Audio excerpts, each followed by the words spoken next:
If you shopped at Target recently, your credit card information could be at risk. The retailer confirms that it has been the victim of a massive security breach there. News 12 New Jersey's Walt Kane is in your corner to explain what you can do next. Well, Rick, you know, the big thing about this is that this security breach happened during the busiest shopping season of the year. It actually started the day before Thanksgiving. So a lot of people could wind up being affected, including, quite frankly, me. So here are a few easy steps we should all consider taking now to avoid big problems later on. If you're one of the 40 million people who shopped at Target between November 27th and December 15th, you may have had your credit or debit card information stolen. Target confirms someone hacked into their point-of-service computer system and stole customer names, card numbers, and expiration dates, even the 3-digit security code on the back.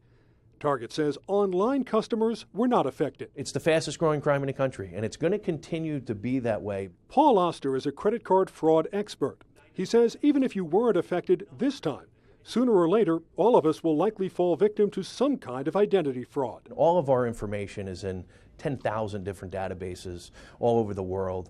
It's a question of when, not if, for sure, that someone gets access and uses it. So what should you do if you think your card information was stolen? First, review your bank and credit card statements and check every transaction. If you see one that looks suspicious, call your bank or credit card company right away. Also, check your credit report periodically. See if there are any new accounts set up in your name. You're allowed one free credit report a year from each of the 3 major credit reporting companies, or you can get unlimited access by enrolling in a credit monitoring service. Those usually cost about $10 a month. And if you'd like an extra layer of protection, you can also call any of the major credit agencies and ask them to set up a fraud alert or a credit freeze.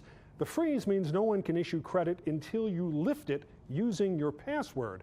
Neither of those options is perfect. They can make it harder for you, in fact, to get credit yourself.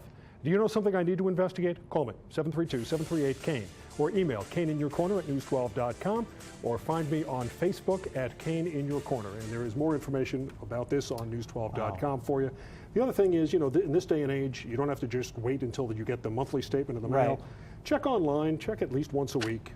You know, this does happen, A lot of victims, 40 million. And you know what? I mean, there was one a few years back, I think 2009, where there were 130 million. So these things happen. It's going to happen to you at some point. Just have to be alert. All right. Well, thank you so much. And this leads to our question of the day. Do you pay for credit monitoring?